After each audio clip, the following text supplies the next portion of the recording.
This is the second part of the training program what we are having for Allied Health Sciences on behalf of you.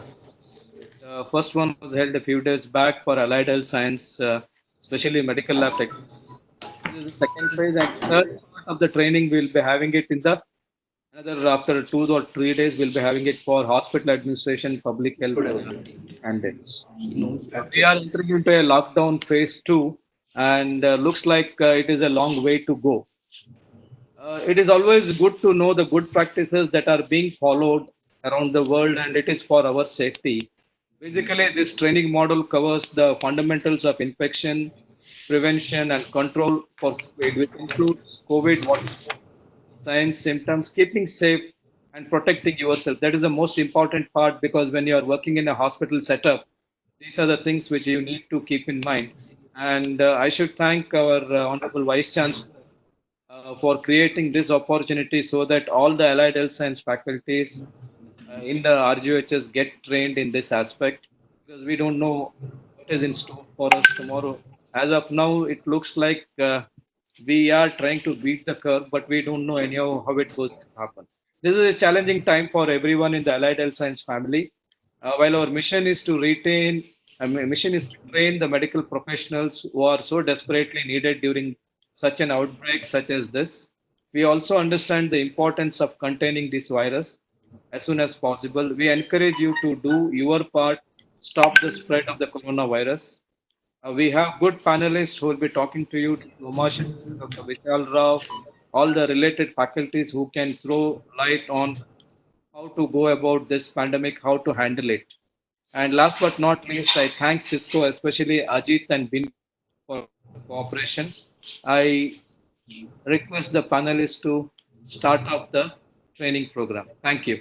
I've been asked by the university to give a little brief introduction about the coronavirus and an overview about the pandemic today.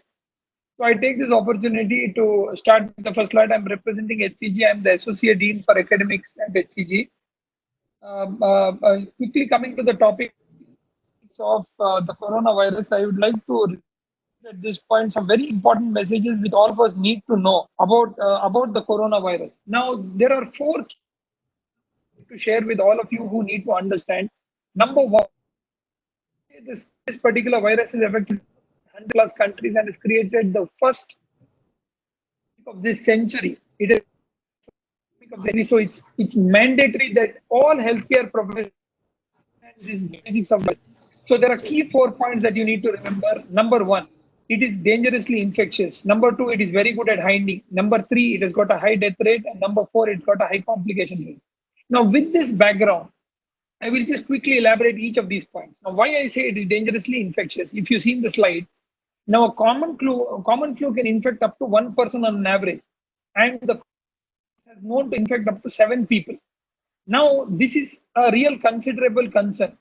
And for example, the techie who entered Bangalore actually got in contact with about 2,000 people. Now, in this social era, it is a very, very big concern. Second thing, it is very good at hiding this virus. Now, what we understand is this virus will only be alive if you give it a host. So today, the way it is surviving in surfaces, it can stay for up to a whole month based on various health parameters. So we need to be extremely vigilant about this virus. Third thing, the high death. Crude fatality rate of this virus is at about 3.4%. Now, if you look at common fatality rate, it is 0.1%. Now, in Spanish flu, 1918, that is almost about a century back when our social norms was nearly at about 10 to 20% of what it is now. It killed about 200 lakh lives in India alone. So imagine 100 times more as that of what it was in the previous century. What havoc this particular virus can create. So naturally, we cannot ignore and take this virus lightly. Today, we have seen about what is the death happening there. Purely because of simple ignorance. I'm just saying that the President of United States in January 31st had only one case in United States. And today, they have reached 1 lakh plus. And they have reached a 5th 1,000 death rate. Sorry, I'm saying there is about 5 lakh plus cases. So this is not something that is going to see prime minister, president, advanced country, poor country. It is one and all that it is going to communicate with. It also has a high complication rate. Almost 26% of the patients who get infected with it may require an ICU admission. The other, and as a healthcare professional, the reproductive index of the virus.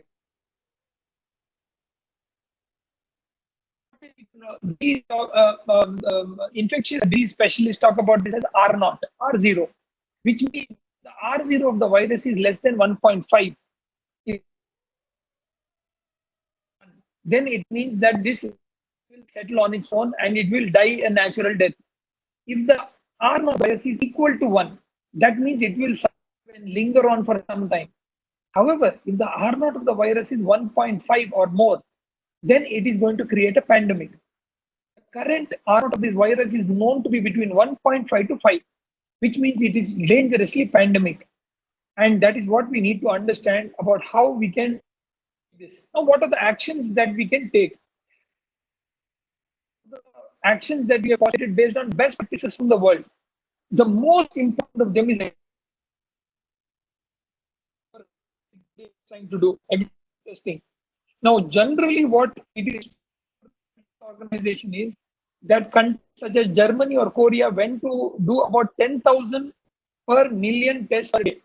Currently, India is roughly at around 150 per day.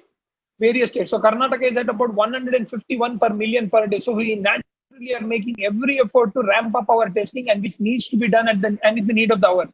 So the second one is call for immediate shutdown, which our honorable Prime Minister has already done preemptively, and which is why we are currently at a much better state compared to many other countries of the world.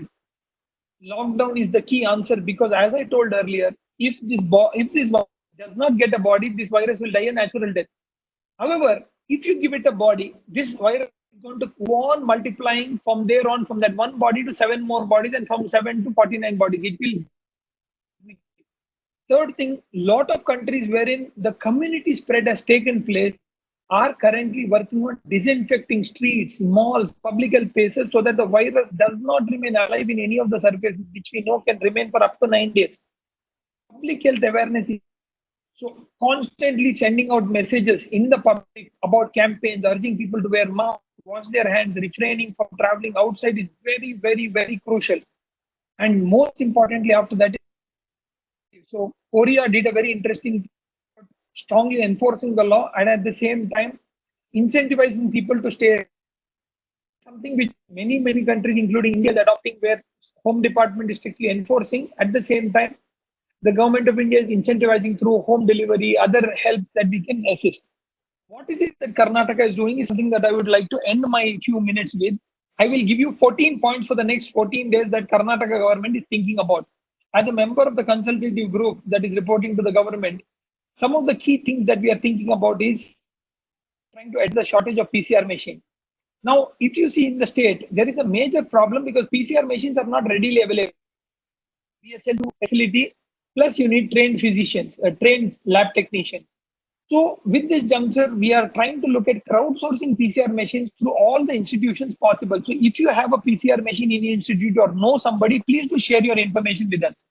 Second, we are working out door-to-door screening, where aggressively test any person from home. This is called the pulse polio approach or the single fever patient should be considered for aggressively tested. The government of India has recommended every state to go ahead and ban chewing tobacco and also issue an advisory on smoking related, because these patients are more vulnerable and people with chewing tobacco continue to spit and can continue to contaminate and spread the infection through communicable diseases. The Rajiv Gandhi University has taken a very good lead to Arogya kiosk. Hopefully, we will, which will help make sterile across the state of the college. COVID room is currently being thought of by the state government. Setting up of a mobile sample collection center with 108 ambulances is something that the state government is thinking on. We are procuring a lot of testing kits so that we can ramp up our testing again. PPE production, and Rajiv Gandhi University has again taken a lead to help for nurses, lab technicians, and also address psychological issues. If you have any of your hospitals or centers where the person is looking at psychological burden, he's getting upset, worried, panicked, depressed, feel free to reach out. We will be happy to conduct online Zoom on counselings to reassure these people. Lastly, private hospitals and government hospitals need to be open. I'm sorry, just another point is I think government has already allocated good amount of ventilators and beds at this juncture. Uh, Available with readiness like HCQ and others. But what we want to again reiterate and tell you is please note scientifically there is a lot of debate about using chloroquine. There is no first-hand data to say chloroquine cures coronavirus, and this is something that I would like to reiterate. New England Journal of Medicine, Lancet, Annals of Medicine have clearly said, do not make this as a magic bullet. It is not. Clinically, studies have shown it is not a magic bullet. So this is something you need to remember that BCG vaccination and chloroquine are not very effective means, and data is still not proven on this. So WHO is not recommending them currently. Dedicated ambulances for collecting samples are being tested today for fever. Private hospitals and nursing homes need to be open. Need to be open. I would like to re-emphasize, you need not shut your hospitals, and doctors at this point in time should not be hiding at home. Home care assistance for essentials is being out by the government of Karnataka. Food and shelter for especially daily wages through the labor department is being worked out. And daily briefing from the home department, urban department is currently going on. So with these few lines, I would like to close. I have 10 more seconds left. Said very beautifully that he said when asked him what surprised him most about humanity, he said man, because he sacrificed money, then he sacrificed his health, and he's so anxious about future that he does not enjoy the present. Then that he does not live in the present or the future, he lives as if he is never going to die, and then he dies as if he's never lived. My friends, this is the time for us as healthcare professionals to come out and make a difference, not to get panicked. And I congratulate the Rajiv Gandhi University for such a good leadership role, Shanai sir and the entire team who are working tirelessly. Hats off to you, and thank you very much for giving me this opportunity. Good morning, all of you. Good morning, friends. Today we are in our second program for training for allied health professionals. So the learning objective for today, in the next 1.5 hours, we will discuss the epidemiology of COVID-19, illustrate the use of PPE for allied health science professionals, describe the process of biomedical waste management, discuss the role of ultrasound, that is both lung and cardiac, in ICU management of patients, discuss the modalities of respiratory care, namely the high flow oxygen therapy, non-invasive ventilation, and mechanical ventilation. So this particular training program is specifically focusing on respiratory care, cardiac care, and all other allied health science professionals. So let's move on first on epidemiology of COVID-19. So we all know we have been last 2 months we have been talking about COVID. Let's understand what is this COVID or corona. What is corona? Corona is a virus which is from a large virus, a large family of virus that cause illness ranging from common cold to more severe diseases such as MERS, what we call it as Middle East Respiratory Syndrome, or SARS, that is we call it as Severe Acute Respiratory Syndrome. And now what we have is novel coronavirus is a new strain that has not been previously identified by humans. Now let me just give you how did it start. Somewhere in December 2019 in city of Wuhan, there was a new SARS-like syndrome. People had respiratory diseases which was unknown. They didn't know what was the cause for that. So it was like a pneumonia of lungs without the known cause, unknown cause. So it started from there, and people started spreading across. From what data we have, initially from the study of the 41 patients, what they looked at, those who had pneumonia-like symptoms, 66% of them had exposure to seafood market. So therefore, they thought that the disease must have spread from or originated from seafood market, which was very similar to something earlier we had SARS somewhere in 2002, which again started from China and which affected around 8,000 persons and 700 deaths in 26 countries altogether. That is in 2002. Now let me go through or explain how did it start, the timeline, where are we now? So it started on 12th of December, where Wuhan reported the first case. Then on 31st December, Chinese authorities alerted WHO about a case of pneumonia of unknown etiology. Then they thought that, as I said, they thought it must have been from seafood. So on Jan 1st, they closed the seafood market. Then on 3rd of Jan, WHO notified and India also notified about the disease. On 7th of Jan, they identified the novel coronavirus and named it as coronavirus 2019. So on 12th of Jan, Wuhan reported the first death. Now 13th Jan, Thailand confirmed the first case, which says that the disease moved out of China and started spreading to other countries. So on 30th Jan, India confirmed the first case. It's basically from this medical student who was studying in Wuhan and returned back to India. And on the same day, WHO declared this as public health emergency of international concern. On 11th February, virus was renamed as SARS-CoV-2 or SARS-CoV-2 and the disease as COVID-19. So here the virus is SARS coronavirus 2 and disease is COVID-19. On 28th February, WHO assessed and it declared as a global risk as very high. On 8th of March, what we can see that the disease had spread to more than 102 countries and there was local transmission in more than 50 countries.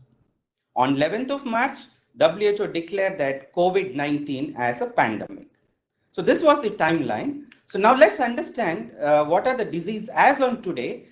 Total cases globally as on today is more than 18 lakh cases, total confirmed. As you can see on the screen, it is 18,44,151 total confirmed cases as on 14th of April and 71,779 total new cases which have been confirmed and more than 1 lakh deaths which has happened. One good news is yesterday there was no new country or territory area which reported case of COVID-19 in the past 24 hours.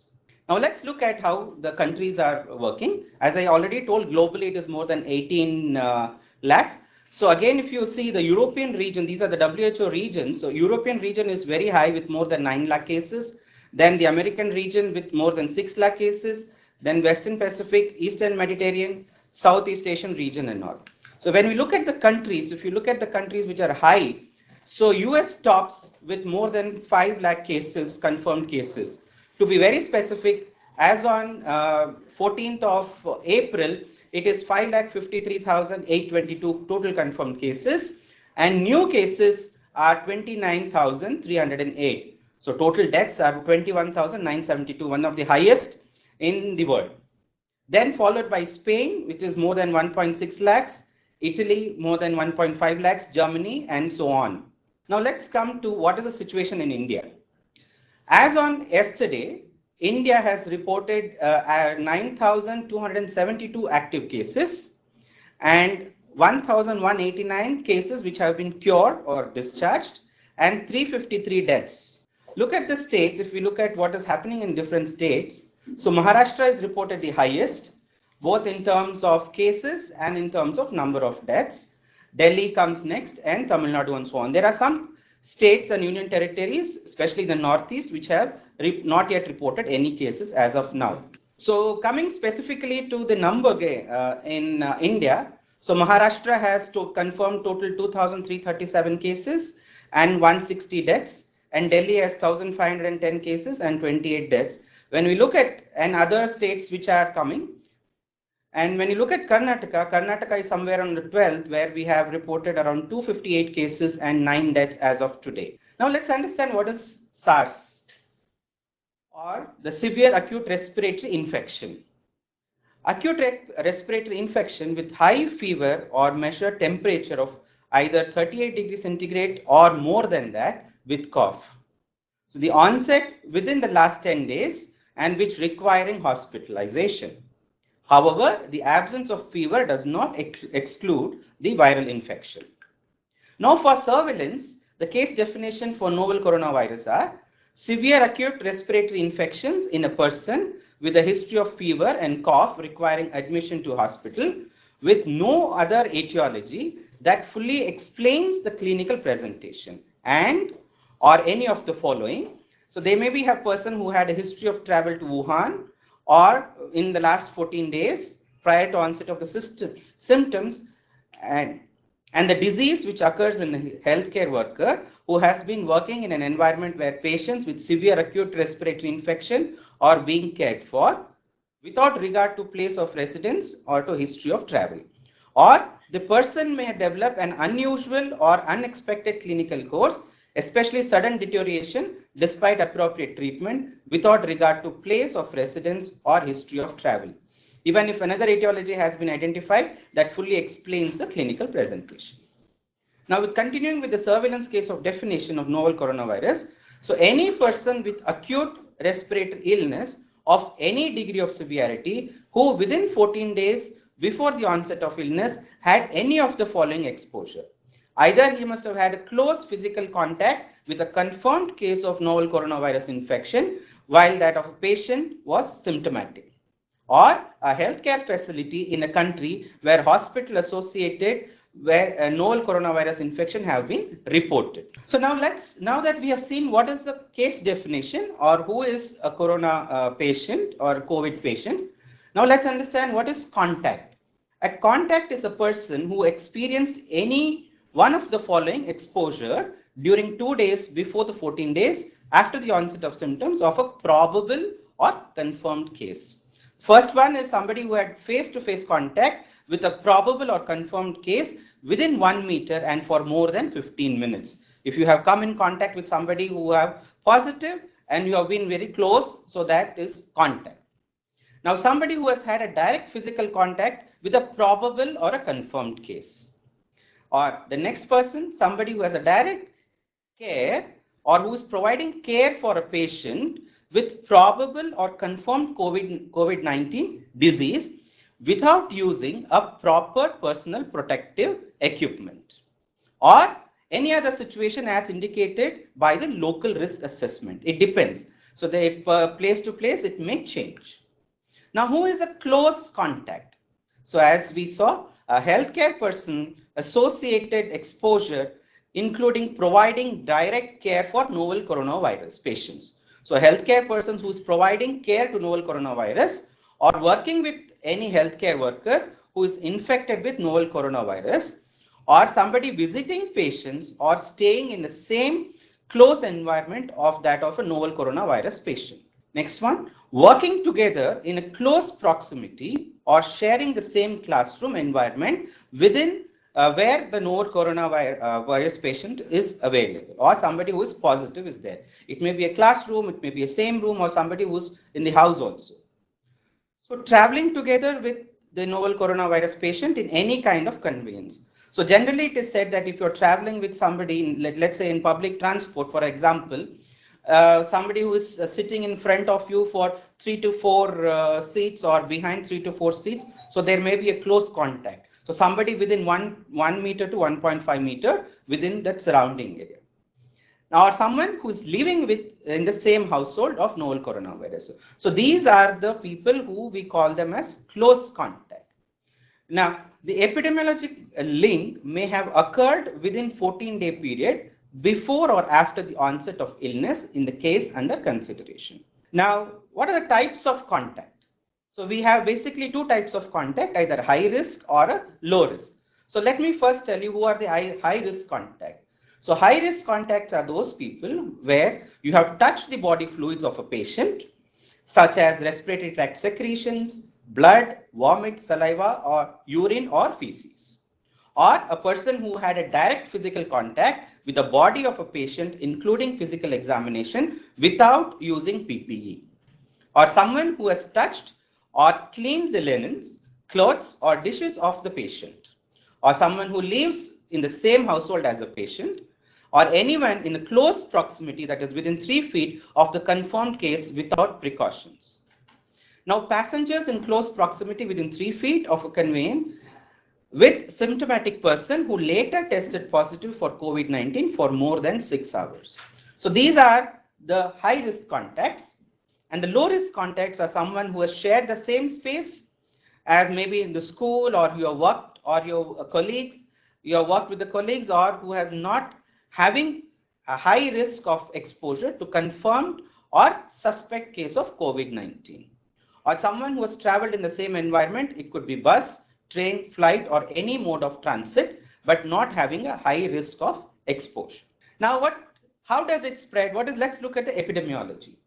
So, agent here, the coronavirus belongs to, as we discussed earlier, agent coronavirus belongs to a large family of RNA viruses, some causing illness in people and others circulate among animals, including cats, bats, camels, etc.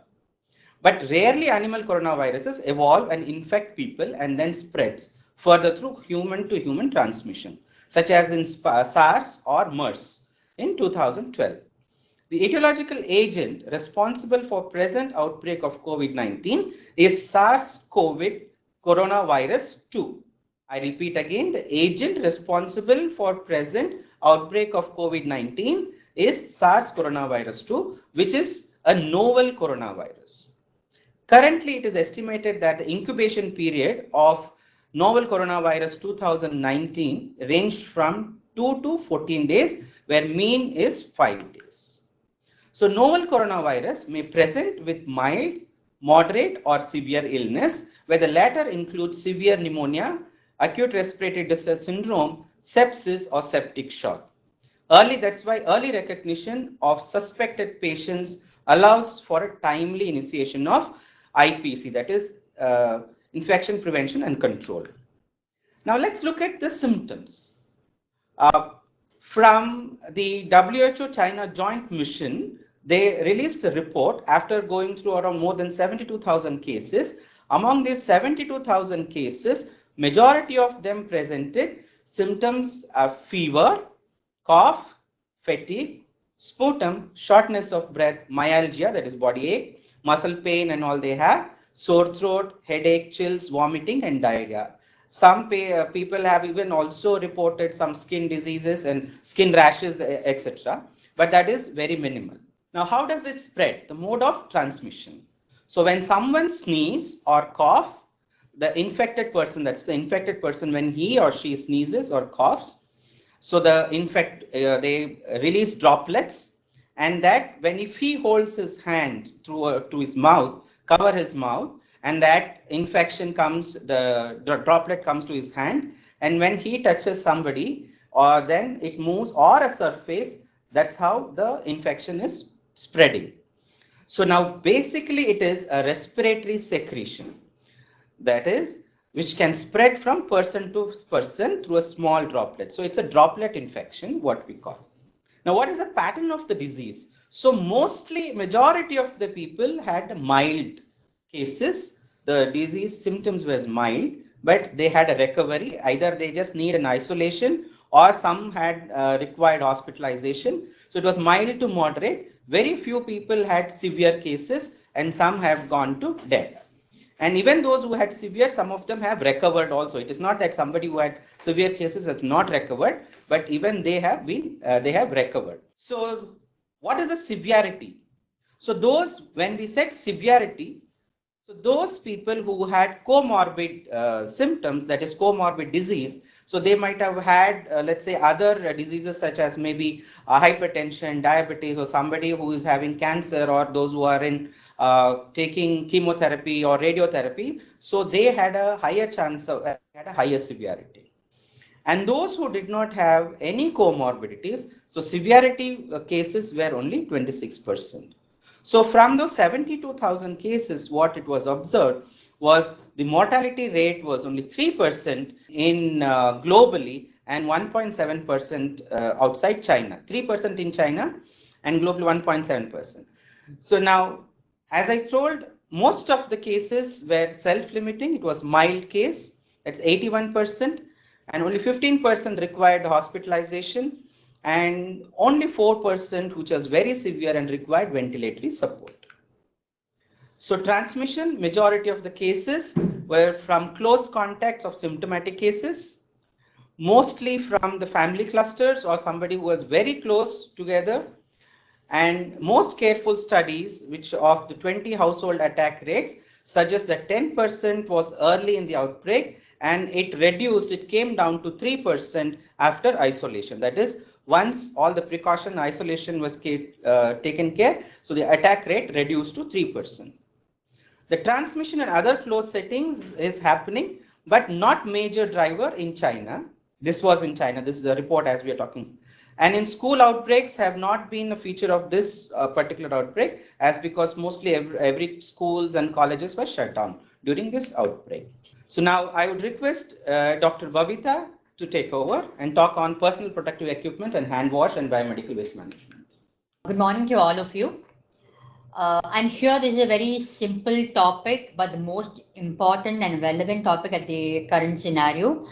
The reason why in every session we have this topic as a revision is to emphasize when to wear the PPE, and so that we maintain a rationalizing use of PPE and hand wash and biomedical waste. So today's session will be on these three topics. I quickly go through these slides. Why do we really need it? Is to protect ourselves, to prevent spread of infection to others. Before wearing PPE, the first few things which we have to do is remove our jewelry, watch, and also, of course, each and every health personnel in the hospital or maybe in the community wearing a PPE need to have their meal, drink water, and use the washroom before donning the PPE. Separate designated room for donning and doffing must be there. Always perform hand hygiene before donning and doffing of PPE. So here I have a hand rub. So I'm sure everybody are well aware of all this.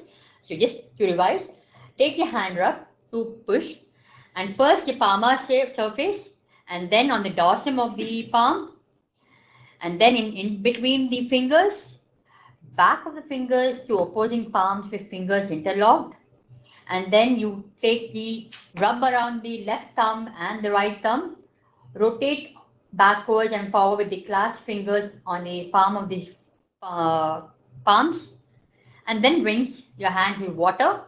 Dry it thoroughly with a single-use towel. Use a towel to turn off the faucet, and then keep your hands safe. It's a very simple steps, but very crucial at this point of view. So let's come to the mask. Why should we use mask? One is to protect the airway from particulate matter, which is generated by droplets and aerosols, prevents human infection. Second, of course, to prevent the spread of infection to others. What are different types of masks? We have one, N95. We have to use them in triage area, screening area, lab technicians, flu clinic, ICU, isolation area, sanitary staff can use it. Person handling BMW, that's biomedical waste management. Handling dead bodies, even in respiratory care unit, cardiac care unit, most of the places where there's a direct contact with the patients. How to wear N95 mask. When you get an N95 mask, do struggle with it. Use your palm to cup the respirator in your hand with the nose piece right side up and the headband hanging freely. Now the headband positioned in such a way that your chin and the nose piece is on the bridge of your nose. While holding the respirator in position, pull the top headband over your head and the bottom one over your head and below upper your neck and below your ears. How do you check whether it is fitting properly or not?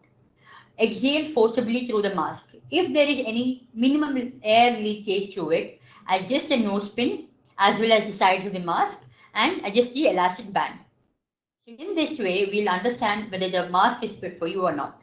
Now coming to surgical mask, we have to use them in OPD areas, radiologic wing, lab technician, especially while drawing blood for any other investigation, ambulance driver and cleaner, healthcare staff at quarantine, that is when they are doing some monitoring work or a temperature recording, even supporting staff at quarantine centers, supporting staff at various specialty care units also. How to wear surgical mask? Very simple. The colored side is facing out and the white side facing in. Ensure it covers the nose and mouth fully. Place the elastic behind the ears and make sure the metal part of the nose pin is concealed. and fitting to your shape of the nose. Now coming to the cloth mask, many of them are using this, and especially when we go out in the community, is good. It's because we don't have to waste our resources by buying the surgical mask. This can be used by those who are working in the administrative services, clinical researcher, or those who are going to the community settings. So people can make one at home, use it immediately after usage, wash it and dry it in sun, and then you can use it next day. So very simple way of wearing a mask. The top thread is tied over the crown of the head. The bottom thread is tied below, behind your neck and behind the ear. So the picture number 8 shows it's just in front of the ear. But on my practice, it shows that it comes out very easily. So it's better to put it behind the ear and maintain social distance. Now coming to gloves. Most of us are in the hospital premises, we all wear surgical gloves. So people who do sample collection, transporting the sample, testing the sample, respiratory care unit, cardiac care unit, dialysis unit, ICU, radiology unit, and radiotherapy. So these are the people who come in contact can use these surgical gloves. Now coming to donning of gloves, very simple. First, when you get a package, check for the damage. Second, if there is an ambidextrous gloves, wear it in your hand. If at all, just cross-check with the thumb and don the gloves. After donning, now how do we doff off? Pinch and hold the outside of the glove near the wrist area. Peel downwards away from the wrist, turning the glove inside out. Pull the glove away until it is removed from the hand, holding the inside out glove with the gloved hand. With the ungloved hand, slide your finger under the wrist of the remaining glove. Do not touch the outer surface of the glove. Peel the downwards away from the wrist, turning the glove inside out. Continue to pull the glove down and over the inside out glove being held in your gloved hand. Remember, where you discard this, discard it in the red bin. Even though it is infected, it is gloves, it is rubber material, please discard it in the red bin.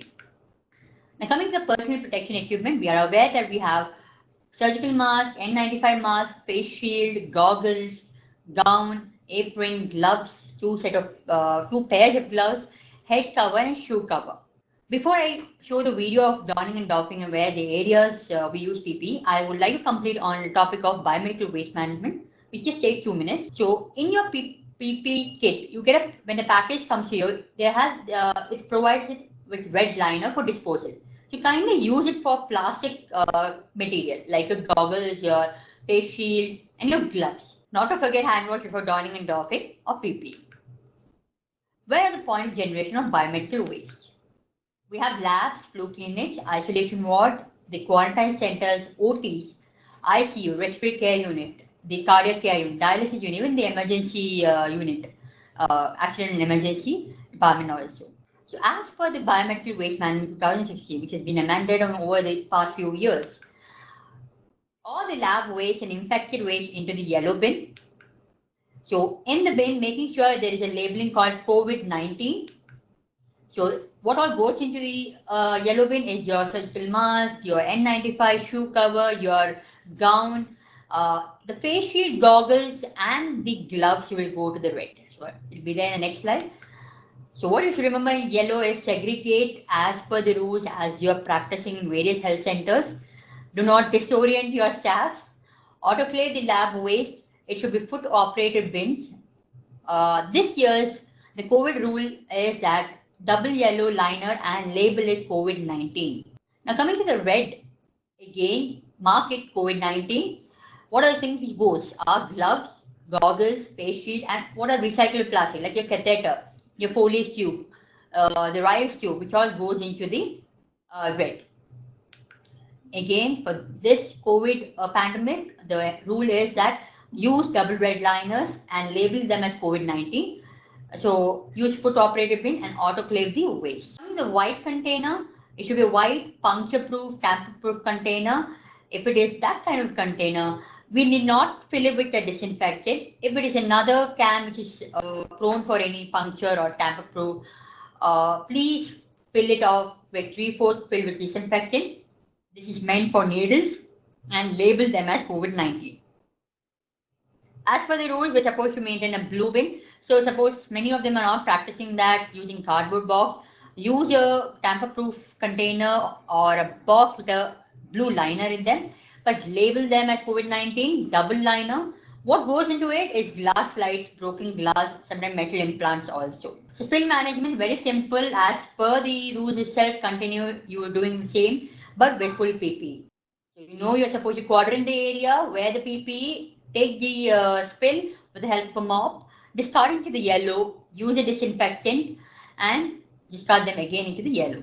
So before I go to the video, I just would like to recap the entire presentation. Remember the 3D is donning and doffing should be at the designated room. Full PPE, as I mentioned, it should be in screening OPD, laboratory, dealing with samples, COVID ward where doctors and nurses are in always constant move. ICU, where when you do procedures like tracheal intubation, non-invasive ventilation, tracheotomy, where doctors are or nurses are transporting COVID patient from the ambulance, dialysis unit, then operation theater where staff designated only for that case should be donning the PPE, and those are performing autopsy. Try a minimal entry of staff at the operation theater. N95 mask and gloves where OPD areas, radiological wing, laundry, when you transport of COVID patient, healthcare staff at quarantine facilities especially meant for clinical examination. Surgical mask and gloves, especially at the inquiry desk, healthcare worker who are doing just monitoring and temperature recording, support staff at the quarantine facility, ambulance driver. Surgical mask and heavy duty gloves for OPD cleaning staff and ambulance cleaner. Administrative employees or scientists or office staff who are not dealing directly with patient, no PPE required. So the order of donning of is your shoe cover, your gown, your mask, and then you wear the hood, you wear the goggles and face shield and the gloves. So remember, this session is basically to emphasize on rational use of PPE. Right PPE in right areas, please do not misuse them, and always maintain this message, take over message as SMS, as social distancing, mask, sanitize. So coming to biomedical waste, remember continue segregating as per the rules, use double liners, label the bags as COVID-19, disinfect or autoclave the waste at the site, maintain separate COVID-19 waste management register, wear appropriate PPE while handling waste, and hand hygiene. I'm sure even you'll have a confusion, what about the food waste contaminated by the patient?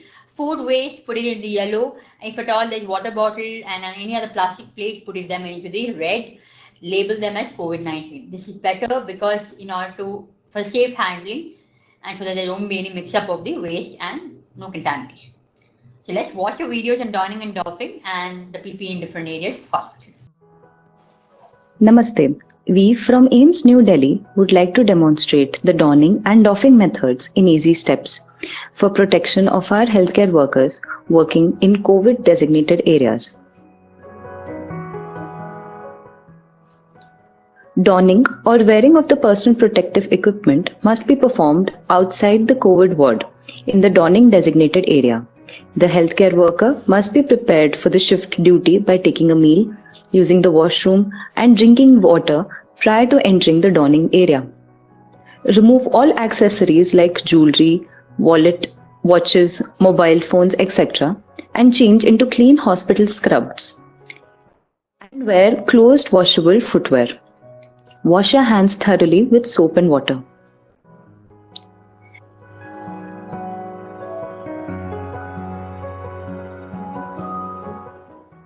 Now perform hand hygiene.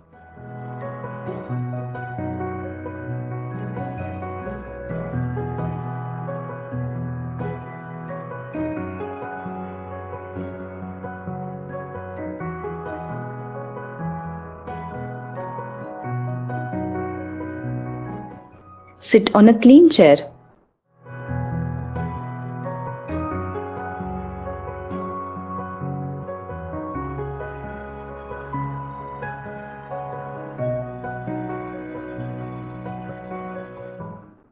Tie the straps just below the knee by adjusting the length according to your height and make a simple bow-like knot which is not too tight, not too loose, so that it is easy to open while doffing later.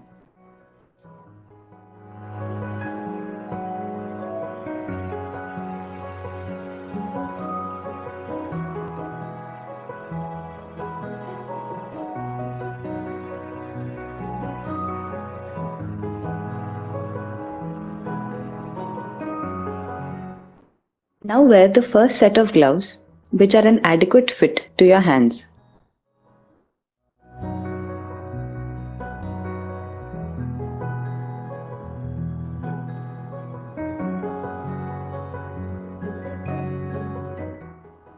Examine the gown for any damage, including tears. Begin with wearing the arm sleeves, covering the inner gloves at the wrist.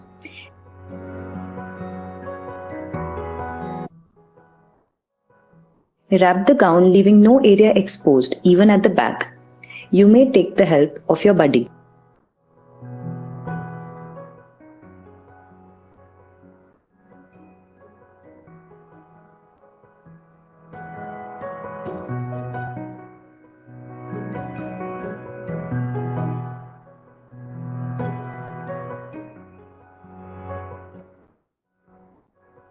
As a small trick to cover the exposed part of your neck, we suggest wearing an impermeable disposable OT towel around the neck to cover the neck and the shoulders.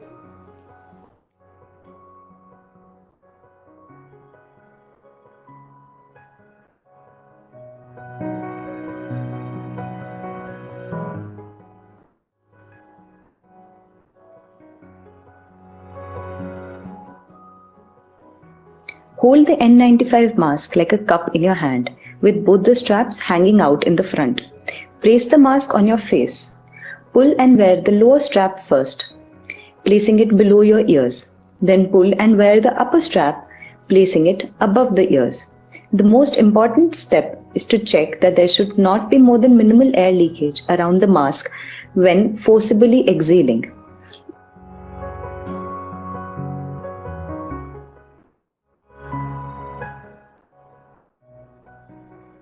Wear the eye goggles and ensure the fit. If a face shield is available, it should be worn after donning the hood.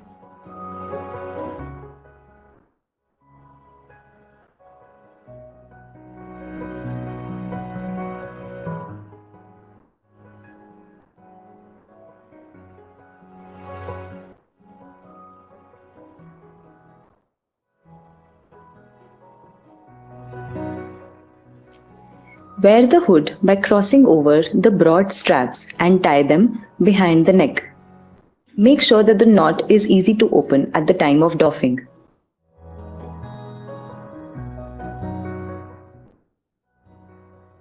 Wear the second pair of gloves.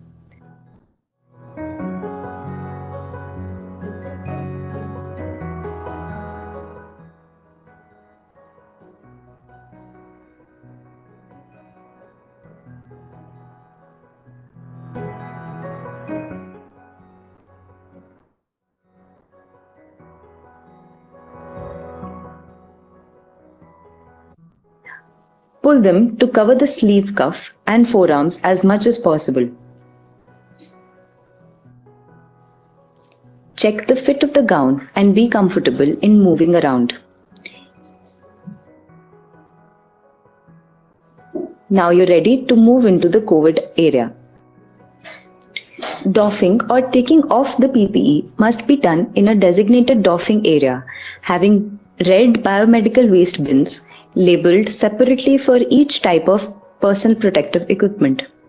There should be 2 chairs labeled as clean and dirty, preferably made of plastic or metal, which are easy to disinfect.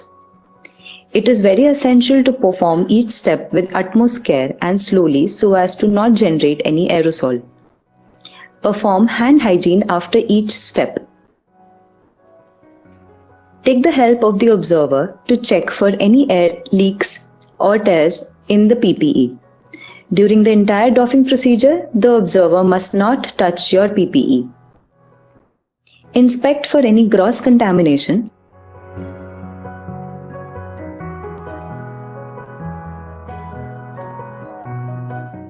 Which could be disinfected with alcohol-based wipes.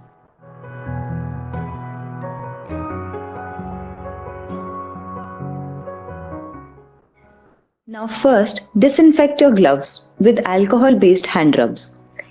It should ideally be dispensed from an automated system or with the help of your buddy, or by pressing the nozzle with your elbow to prevent contamination.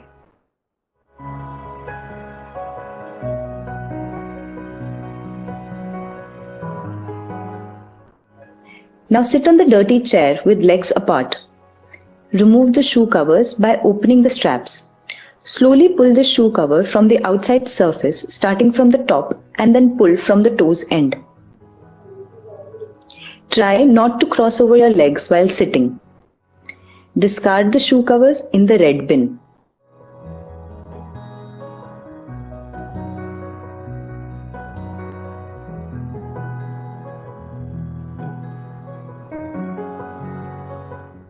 Now disinfect the outer gloves.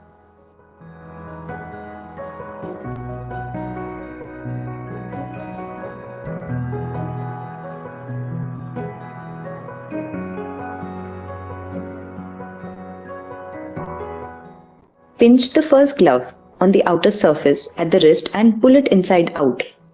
Hold this glove in the other hand like a ball. Now slide your thumb inside the other glove and remove it inside out, balling around the previous glove, making it into a single bag.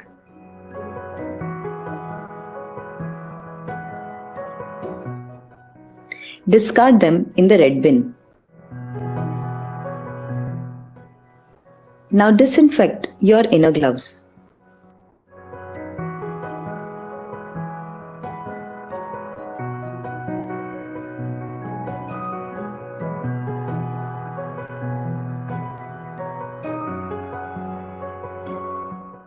To remove the hood, open the ties from behind the neck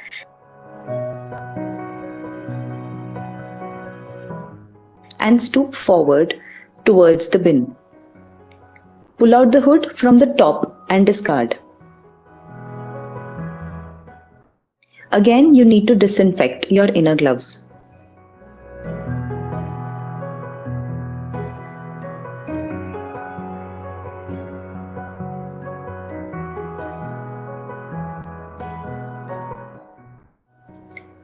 Now slowly remove the disposable OT towel around your neck, carefully from one side to other in a rolling motion.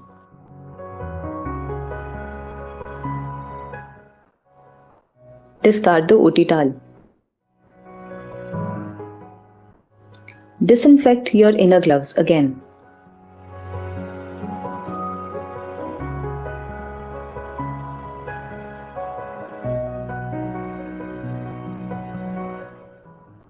Now untie the gown from behind the neck and from behind the waist. Carefully untie the straps.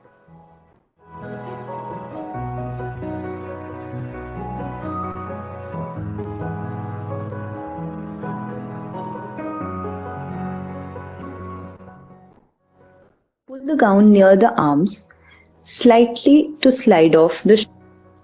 Now pull the gown from the front of the waist. Carefully pull out the arms by rolling out the sleeves inside out.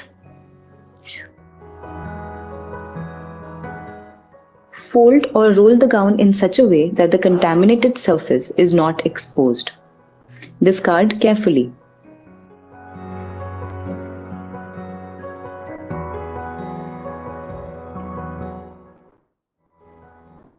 Now again, disinfect your inner gloves.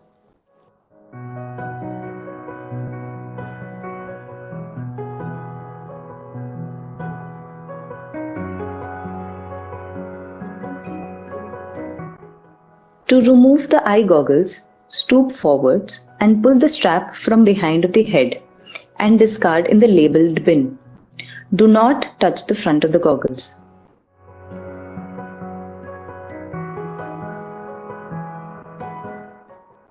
Again, disinfect your inner gloves.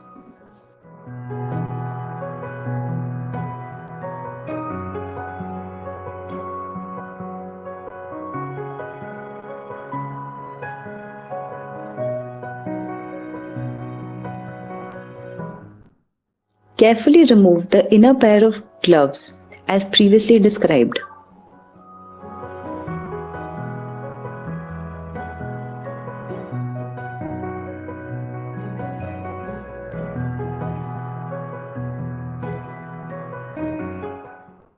Now perform hand hygiene with all the steps as mentioned previously.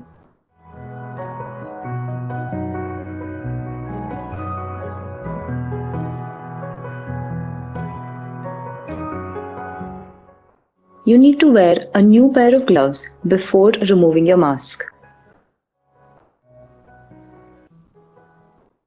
These gloves may be sterile or unsterile.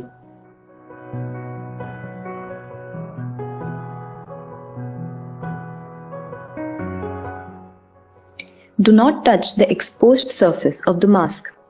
Stoop forwards and first remove the lower strap. Then carefully remove the mask by pulling out the upper strap.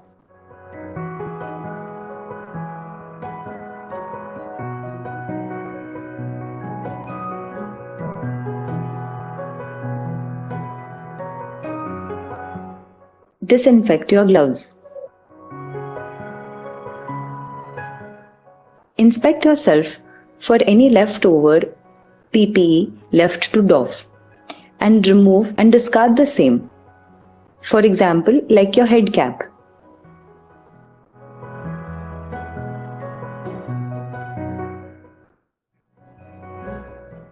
Now disinfect your gloves.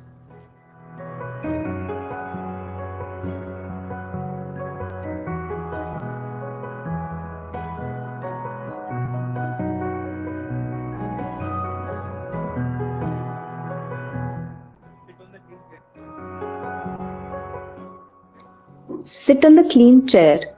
Using alcohol wipes, clean the outer surface of your shoes.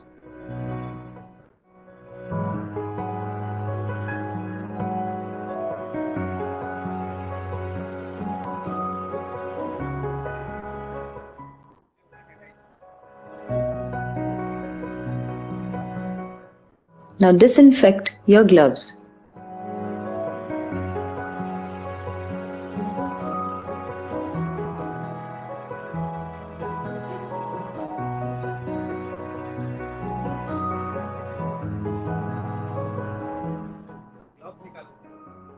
Remove the last pair of your gloves.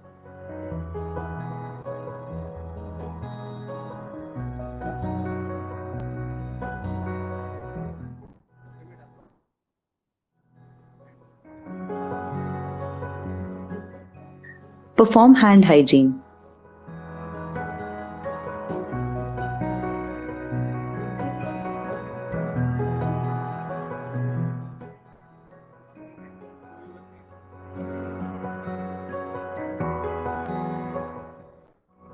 Now you are ready to exit the doffing area.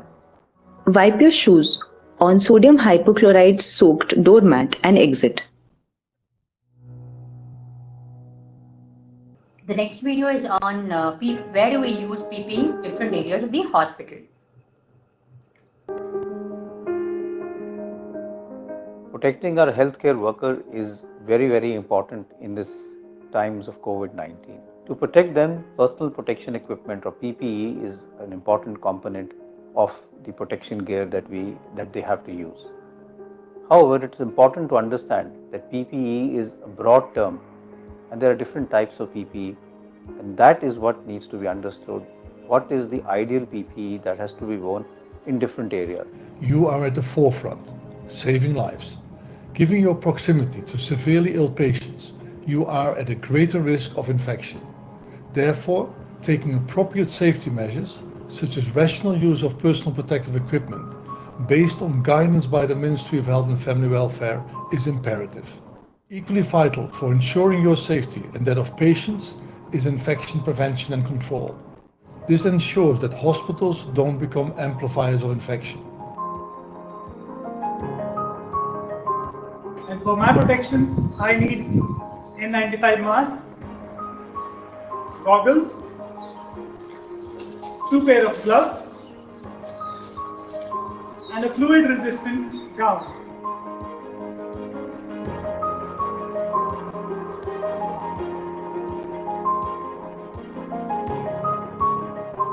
I have been posted for the screening area of the suspected COVID patients.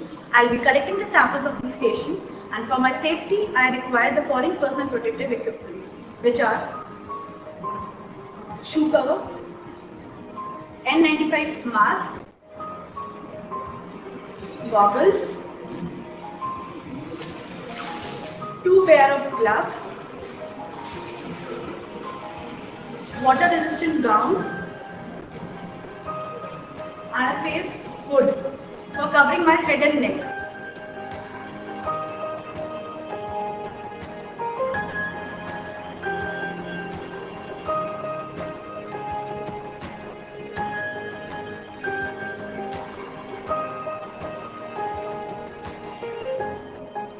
While dealing with the sample of COVID patients, I need these things for my safety. One is the triple layer mask, then goggles, a pair of gloves, and a gown. While dealing with the respiratory samples, instead of this triple layer mask, I will be using an N95 mask.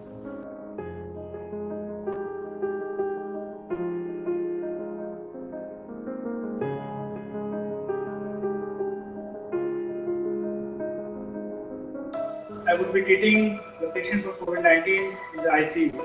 So the things which I would require for my own protection, these are basically the 2 double gloves, the shoe covers, the inner gown. We would also require a water resistant gown to wear over the inner gown. So this is a water resistant gown which would be wear. I would require N95 mask, and along with that I would require a face shield and a hood to cover my head and neck. But in case my face shield and hood is not available, then I would require a goggle to cover my eyes and a separate face shield along with a cap to cover my head. So these things are essential while treating patients of COVID-19.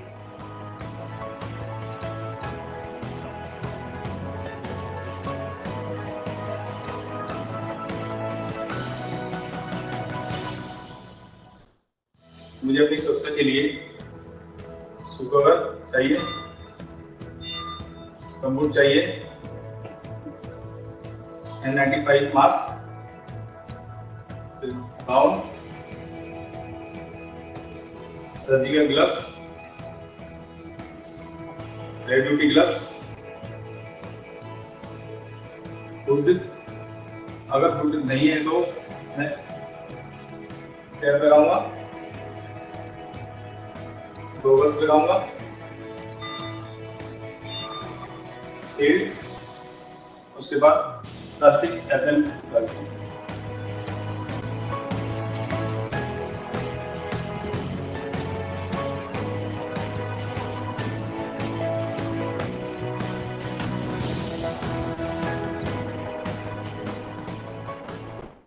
For my protection, I would require shoe covers. I will require N95 mask. I will require water resistant gown. I will also require double gloves. I will also require hood. If the hood is not there, I will require goggles.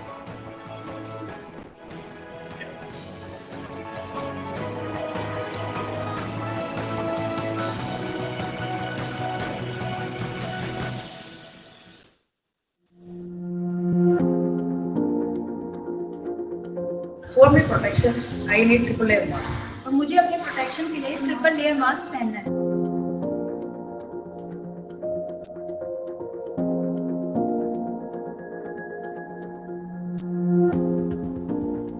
For my protection, I need a triple layer mask. मुझे अपनी सुरक्षा के लिए triple layer mask और heavy duty gloves पहनना है।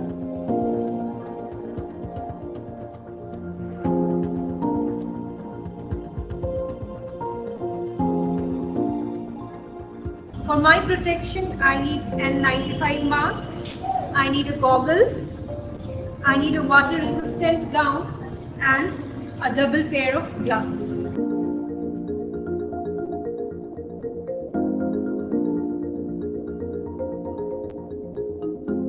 मेरे को सर्जिकल मास्क और हैवी ड्यूटी ग्लव्स सुरक्षा के लिए पहनना है।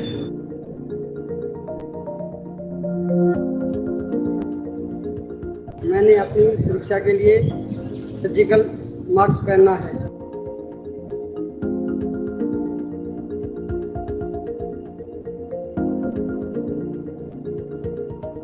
For administrative areas and offices, no personal protective equipment is required.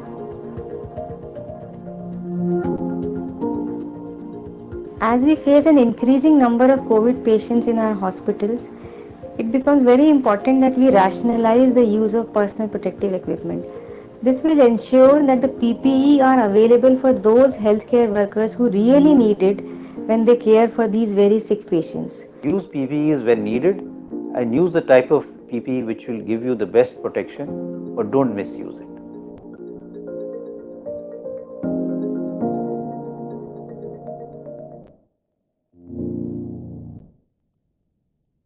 Thank you all for your patient hearing. I hope that you've understood when and where and what PPE you should be donning and doffing. Thank you all. Good afternoon, everybody. It's a great pleasure to be a part of this program. And I congratulate the Rajiv Gandhi University of Health Sciences, Karnataka for having taken the initiative to start this program specially designed and directed or targeted to the elite healthcare workers. As you know that the COVID-19, the virus which causes that, has spread to every continent on the earth except the Antarctica. It has killed thousands of people and disrupted life in many countries. The epidemiology and the PPE which is required for this tackling this disease has already been described. So we are now entering into the ICU area where how to deal with the patients using ultrasound, how to manage patients when they are on ventilator, etc. will be dealt in the next 30 to 40 minutes. This is a picture of the virus which is shown in blue. This is the cultured part of the virus. And the next slide shows the 3D image of the virus. This is the 3D image of the virus. And this is the blown up picture of the spikes which are on the surface of the virus. As already pointed out, we have over 2 million cases now in the world. 2 million means 20 lakh cases all over the world, out of which about 120,000 people have died because of this infection. So it's a huge problem. And we are just trying to understand and determine how we can prevent the spread of this infection. In this short lecture, we will be dealing with the ultrasound equipment which is needed, what is the transducer which we needed, and how do you evaluate the heart, how do you evaluate the lungs, and if the patient is in shock state, how do you evaluate that, and also use of ultrasound for vascular access. Coming to the ultrasound equipment, most of the hospitals, especially in the emergency settings, have a proper ultrasound equipment, and in some units they may have a handheld ultrasound equipment which can be used. The three types of transducers which are available, mostly we use the curved array probe and the phased array probe. Coming to the cardiac ultrasound, how does cardiac ultrasound or the echocardiography help us in the intensive care units? When the patient is unstable, that is assessment of the hemodynamics, it may be hypotension, patient is having low blood pressure, patient may have low volume, that is circulating blood volume is low, or patient's left ventricular function or the right ventricular function is impaired, or there are problems with diastolic dysfunction. This can be made out with echocardiography. In addition, the causes of hypoxia because of heart reasons may also be detected. When we look at the heart using echocardiography, usually the FATE protocol is used. FATE protocol, FATE, stands for Focused Assessed Transthoracic Examination. Most of the time in COVID ICUs, we use the transthoracic examination in preference to echocardiographic examination, because transthoracic echocardiographic examination is expected to be an aerosol generating procedure, and any aerosol generating procedure is to be avoided as far as possible. Only if necessary it has to be done. So in the intensive care units we use the transthoracic examination, and usually the FATE protocol, as I said, is a transthoracic examination which is used in the emergency units and ICUs in a very quick and expeditious manner to know what is wrong with the patient's cardiac status. There are 4 views in this examination which is easily learned. One is the subcostal view, where we put the transducer just below the xiphisternum. Then we have the apical view, where we put the transducer at the apex of the patient's heart. And the third one is the parasternal view, where we put the transducer in the second or third intercostal space just next to the sternal edge on the left side. And the fourth position is the pleural view, where we put the transducer on the side of the chest to look at the pleura. So if you look at that, if you look at the FATE protocol, the first picture shown here is the subcostal 4-chamber view, where we will see the right ventricle and the left ventricle. Right ventricle is closer to the transducer, and the right atrium and the left atrium. And in the apical 4-chamber view, we will see the left ventricle on the right side, right ventricle on the left side, and similarly right atrium on the left side and left atrium on the right side. Then going to the third view is the parasternal long axis view, where we put the probe onto the chest next to the left sternal border. We will be able to see the right ventricle, the interventricular septum, the left ventricle, the mitral valve, left atrium, and the aorta. And if you, in the same window, if you turn the probe toward the left shoulder by 90 degrees, we will see the cross section of the left ventricle with the 2 papillary muscles. And this is a very important view in the intensive care settings, because it not only gives the idea of the volume status, but also it tells us about the contractility of the heart, how well the heart is contracting. As you may be aware, in patients who have COVID-19 infection, they may have affliction, or the heart may be affected because of the COVID-19 in the form of myocarditis, which may sometimes turn out with fulminating, and this is a very extremely bad prognostic indicator of survival in these patients. Coming to the fourth view, which is the pleural view, if you put the transducer onto the side of the chest, you will be able to see the diaphragm and the pulmonary tissue, which is diagrammatically shown on the left upper quadrant of the picture. The pulmonary tissue, the liver tissue, the diaphragm, which is the actual picture is shown here. This is the diaphragm and the liver and the pulmonary tissue. And in case of pleural effusion, you'll be able to see the fluid filled space between the diaphragm and the pulmonary alveolar tissue. If the patient has pulmonary edema, you will see a full picture ground glass appearance of the lung, as is shown in this picture. The next, how to make out the contractility. This is not actually transthoracic image, this is a transesophageal image. This is a good, well contracting heart. You can see that the heart is, all the walls of the contracting, which is normal contractility. And this heart is an empty heart where the papillary muscles are touching each other. So this indicates hypovolemia, and the patient needs volume infusion. And in this case, patient is having a very bad contractility, and here the cardiac output is diminished, and this patient will need support of the heart by the use of inotropes or vasoactive agents, such as the most frequently used vasoactive agent in these patients who are in shock is the norepinephrine in a dose of 0.1 to 0.5 microgram per kg per minute. In this patient is having a right ventricular dysfunction. Sometimes you may be able to see these patients in the ICUs. The other use of ultrasound when it comes to the examination of the heart is look at the inferior vena cava.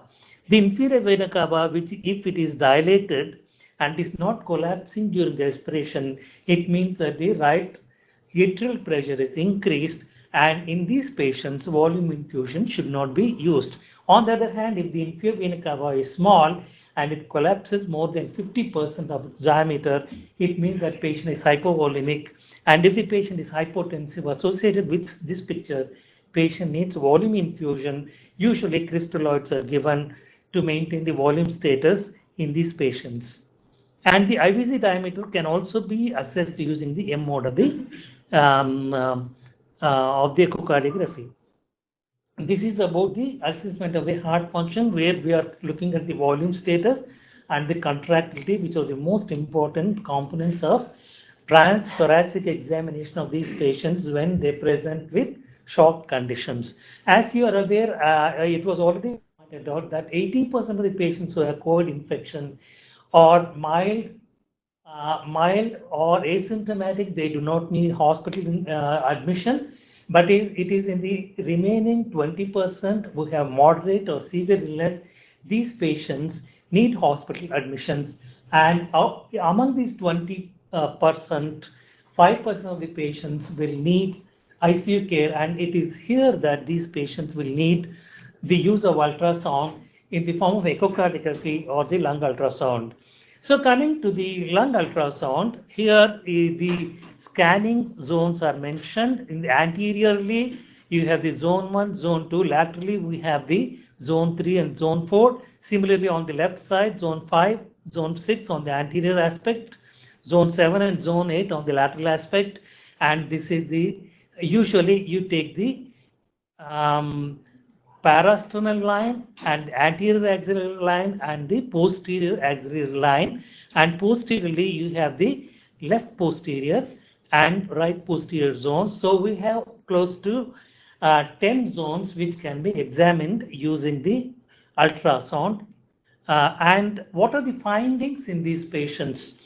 If you take the CT scan, there are maximum amount of patients, that is a large number of patients show ground glass opacities. That is 86% of the patients show ground glass opacities, and it is bilateral in a majority of the cases. The second feature is the consolidation, and you can see multifocal consolidation and pleural effusion in a very small number of patients. These are the changes which can be found on CT scan, which can be made out using the lung ultrasound. So if you already have a lung ultrasound machine or the ultrasound machine in the intensive care unit, it is very difficult, and the patient is already in the ICU, it is very difficult to shift the patient to the CT or MRI, which needs a dedicated lift if the patient's, if the ICU is situated in a different floor, and multiple personnel are necessary to shift the patient, posing a hazard to the personnel. So the ultrasound comes in handy. Without the use of even chest X-ray or CT, we can be able to manage these patients using a portable ultrasound or the handheld ultrasound in the intensive care units itself, and this can be dedicated for these patients, and this can be used in the COVID-19 ICU only for COVID ICU patients. So what are the findings on the ultrasound? You can have thickened pleural line, and the B lines normally indicate that the lung has more water, that is pulmonary edema. P lines are the vertical lines which extend from the top to the bottom of the screen. There are vertical lines. These are the ones which indicate that the patient is in pulmonary edema, but in patients who have consolidation, they may also have B lines which are interrupted. If the B lines are less than 2, it may be normal, but if it is more than 3, it certainly indicates that the alveolar interstitium and the alveoli may be containing fluids. The third component of the ultrasound findings is the subpleural consolidation, which can be seen as blips on the pleura. And if in patients who have consolidation, they also have air bronchogram, which can be clearly delineated using lung ultrasound. Some patients do develop pleural effusions, which are localized and they are adjacent to the consolidation. So here you see on the left side is a normal looking lung ultrasound picture where there are no B line. These are the ribs which are making shadow, and this is the normal lung tissue. But here you are seeing lung lines which are vertical lines going from the top of the screen to the bottom. And if there are more than 3 lines, as I said, it indicates that patient is having pulmonary edema. It could be cardiogenic pulmonary edema, non-cardiogenic pulmonary edema. If it's non-cardiogenic pulmonary edema, it indicates patient is in acute respiratory distress syndrome, or the ARDS, as is shown in the picture on the right side. And these also B lines, and you can see the consolidation mostly onto the basal aspects, posterior aspects of the lungs, as is shown in this picture. How do you differentiate B lines in pulmonary edema vis-a-vis pulmonary viral pneumonia? In viral pneumonia, they are not continuous. They may be discontinuous B line, whereas in pulmonary edema they are usually continuous. And subpleural consolidation is typically seen in viral pneumonia, and localized pleural effusion is again seen in the patients who have viral pneumonia.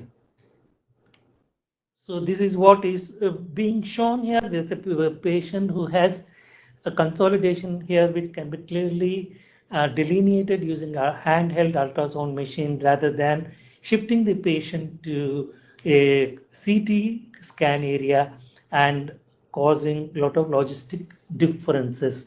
And this slide on the right side of the screen shows air bronchograms in patients who have lung consolidation. And these are the bronchi which contain the air and non-ventilated zones of the lungs because of consolidation depicted as air bronchograms. So in the lung ultrasound, you may find B lines and presence of consolidation. And coming to the last part of the use of ultrasound in the intensive care units, ultrasound is extremely useful in doing vascular cannulations, especially the central venous cannulation. As is shown in this picture, this is a high frequency probe. You have the carotid artery here, the interjugular vein, which can be extremely well delineated using ultrasound without complications, without quickly it can be done. And if you compress the interjugular vein, it is collapsible, whereas the artery is not collapsible. And this is the vertical section or the transverse section of the interjugular vein, which can be used. The other thing which has to be highlighted is that the machine has to be cleaned using alcohol wipes. There are various types depending on the manufacturer's indication. You can use for 3 minutes or 2 minutes. And all the surface of the machine has to be cleaned after each use, including the transducer as well as the surface of the echocardiography machine. And before I conclude, I would like to repeat the mantra of Modi, which was highlighted yesterday in the public address by the Prime Minister, which has to be, the most important points have been covered. You have to take care of elders at home. You have to increase your immunity, help poor people who are needy, respect doctors and nurses, cleaners, police personnel, and follow rules of lockdown, and download Arogya Setu application and maintain your staff status. Do notify these employees. So with this, I finish this talk on ultrasound in ICUs, and I will go on to the respiratory care of these patients. I have already discussed some of the features of the coronavirus, how it looks on the microscopic picture, how it looks on the cultured specimens, and how the 3D constructed material of the corona spikes. So I will be dealing straight away with the clinical presentation. One slide on clinical presentation, then I'll go to what are the causes for ICU admission, role of high flow nasal oxygen therapy, non-invasive ventilation, endotracheal intubation, how it has to be done, and what are the factors which have to be taken into consideration when we ventilate the patient in the ICU and conclusions. So this is the electron microscopic picture, and this is the cultured specimen of the virus. This is the 3D spiked picture, and as I already said, we have 20 lakh patients all over the world, and the commonest symptom, 3 common symptoms are the fever, dry cough, and shortness of the breath. And sneezing is not typically a feature of this disease. As I already mentioned, up to 20% of the patients have moderate to severe illness and they need hospital admission.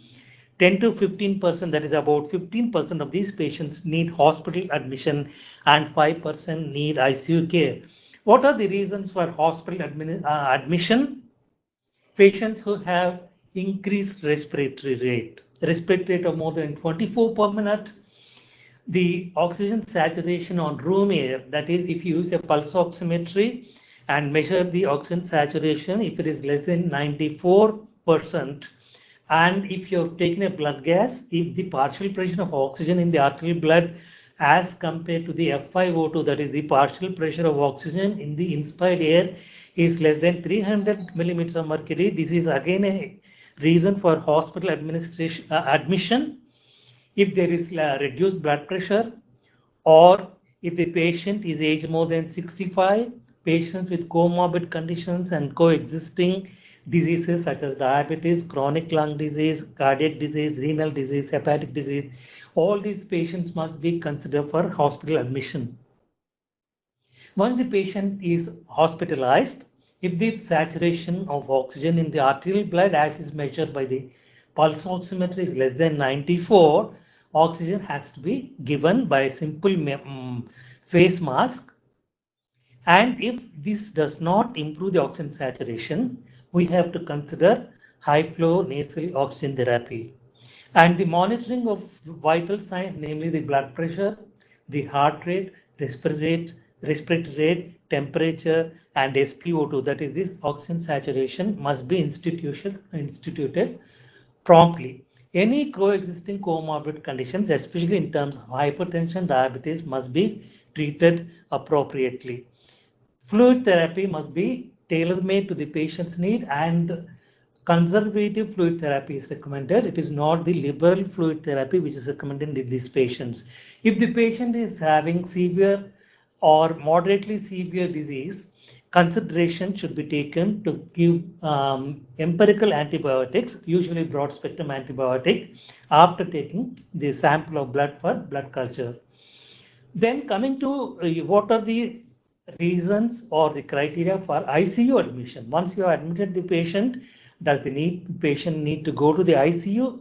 If the patient needs mechanical ventilation, that is the conservatory treatment, what we have done previously has failed, then we have to consider mechanical ventilation. If the patient is unstable hemodynamically, needing vasopressor therapy, if the patient has worsened mental status, and if the patient is exhibiting multi-organ dysfunction, we have to take the patient into the ICU. Here also you have to use the rational use of the ICU beds. If you have a younger patient compared to elderly patient who is 80-year-old with comorbidities, the younger patient has to be given preference if there is a shortage of ICU beds. The airway management in the ICU, if the patient needs intubation, initially we have to try the high flow nasal oxygen therapy. If that does not improve the condition, if you have facility for non-invasive ventilation, that can be tried, but there is a controversy about the use of non-invasive ventilation. Many people think that it is aerosol generating procedure. It may be aerosol generating, and it may the results of use of NIV are not encouraging. NIV means non-invasive ventilation. It may not be encouraging, and it delays the intubation. So because of these reasons, the use of endotracheal intubation and mechanical ventilation should be considered always when there is a failed response to high flow oxygen therapy or mechanical ventilation. When we do the mechanical ventilation, you have to intubate the patient endotracheally using rapid sequence intubation, where you you try not to ventilate the patient with the ambu bag mask.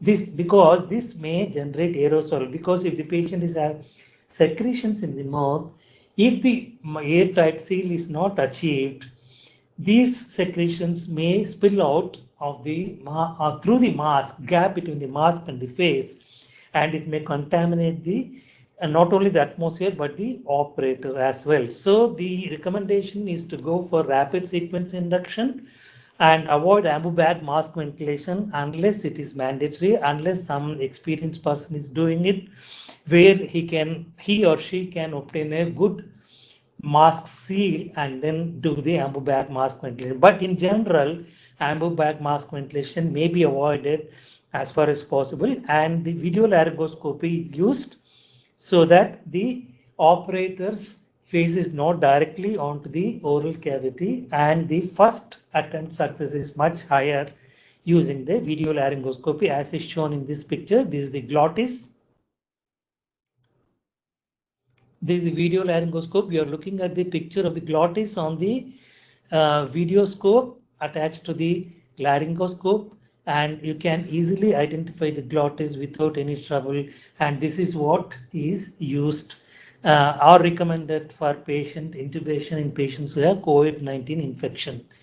And when it comes to nebulization, you have to prefer metered dose inhalers in preference to nebulizers, because nebulizer is a aerosol generating procedure. If there's a disconnection of the ventilator, please, if disconnection of the ventilation is necessary when patient is already intubated, we have to clamp the endotracheal tube before you're disconnecting, and then reconnect the ventilator and then only release the clamp. This is to prevent atmosphere contamination. If you disconnect the ventilator with the endotracheal tube open, some infected material which is in the chest may come out and may contaminate the material and the personnel who are taking care of the patient. And the suction, routine suction is not indicated. Hourly suction and 2-hourly suction of the endotracheal tube is not indicated. And the closed suction catheter system is much better than the open suction system, because again you are avoiding contamination of the area. The use of non-invasive positive pressure ventilation, I already mentioned, it can be given by face mask or a helmet. Helmet is much better as compared to the face mask, because the aerosol generated is contained within the helmet, and the atmospheric contamination may again be reduced. So the concerns about non-invasive ventilation, I will mention that it may be aerosol generated, and hence it is not recommended by some of the prominent workers in this field. So the patient coming with saturation of less than 92, the conventional oxygen therapy is considered. And if the conventional oxygen therapy is not successful, the high frequency nasal cannula, if available, should be done. And if it is not available, you consider NI non-invasive ventilation, considering the factors which already mentioned, for a short while. And if it does not sort out the problem, early intubation and control of mechanical ventilation is to be done. This is a flow chart of critically ill patients, which is published in this month issue of Lancet, where they have classified the respiratory failure into mild ARDS, moderate ARDS, and severe ARDS. In severe ARDS, prone position may be considered, and the neuromuscular blockers may be used to aid mechanical ventilation in these patients. Awake prone positioning is also used. If the patient is not intubated, patient can be made prone. That is, they put the patient onto his abdomen and give the high flow nasal oxygen, and then see if that will improve the condition. Coming to invasive mechanical ventilation, the tidal volume target is about 4 to 8 ml per kilogram, which is shown in the bottom box in the slide. And you have to use all lung protective maneuvers. That is, the inflation pressure, the plateau pressure should not exceed 30 centimeters of water. This is to prevent barotrauma and lung injury. And PEEP can be used usually up to 10 centimeters of PEEP can be used. And it appears that quite a few of the patients, at least 50% of the patients have normal compliance. Please note this, it's only in patients who have poor compliance you need to use high PEEP, but in normal compliance, patients have normal compliance. PEEP does not really sort out the issue or improve the oxygenation, because the theory behind the normal compliance COVID patients is that these patients have arteriovenous shunts because of vasoplegia in the lung tissue, and hence PEEP is not going to help in these patients. PEEP should be reserved for those patients with poor compliance. Coming to recruitment maneuvers, if patients' compliance poor and there is evidence of alveolar atelectasis or consolidation, recruitment maneuvers can be done, and staircase method of recruitment maneuvers are not to be are not recommended, and hence static recruitment maneuvers should be performed. Again, to end this talk, I will just go through the 7 recommendations of our Prime Minister. Do not sack the employees. Download Arogya Setu mobile app in your mobile phone. Follow lockdown rules, especially with regards to social distancing and wearing masks, especially when you are going out. Respect doctors, healthcare personnel, and police department. Don't fight with them. Help poor people in need. Increase your own immunity and take care of elders at home. And ultimately, this highlights the use of personal protective equipment, but there is no social distancing. So if you are using the personal protective equipment without social distancing, it may not really help you. So you have to follow all the precautions which are necessary to prevent the spread of this infection, and follow a systematic approach for respiratory support. Use high frequency nasal oxygen. Consider awake prone positioning. Standard ARDS management protocol, especially with regard to lung protective strategies. Avoid aerosol generating procedures. Disaster ventilation management. In this, again, there's a big controversy about use of one ventilator for 2 patients. This is not recommended, and follow standard weaning and extubation protocols. Thank you very much for patient listening, and if there are any doubts, if you put it on the chat box, we'll be able to address them. And thank you once again for this excellent opportunity. Okay, we have 2 questions as of now. So the question number 1 is, does mask really help in preventing the spread? I would request Dr. Muralidhar to answer this question. A mask definitely helps, and it's an absolute mandatory personal protective equipment, especially when you're tackling patients with COVID-19. Even otherwise, outside persons may be asymptomatic, and maybe they do not have symptoms, and they may be roaming around in the public. So even if when you're going out of the house, the recommendation now is that even Government of India has recommended the use of mask. It may be a simple cloth equipment in front of your house, in a face, which covers both the nose and the mouth. And now that you know that the spread of this infection occurs because of the droplet infection, it is extremely important that if we have to use the mask to prevent a person or individual getting infected, this is absolute essential and is recommended practice. Only thing is, if you are in the hospital, the recommendations for the use of N95 masks are different, because in the intensive care units you have to use N95 masks, but outside the hospital it's only the cloth mask is recommended, because the N95 mask must be reserved for the healthcare workers, so that there is appropriate use of the mask and it is not used for general public. And the idea is to use it where it is necessary. Okay, the second question is why it's called novel coronavirus. Could you just continue and answer the question? Yeah, this coronavirus is a RNA virus which is encapsulated, and we had these the coronaviruses are responsible for flu-like illnesses. But this novel coronavirus is much more contagious and causes more illness. And this is a novel, new type of coronavirus which was not in existence before. That's why it is called novel coronavirus.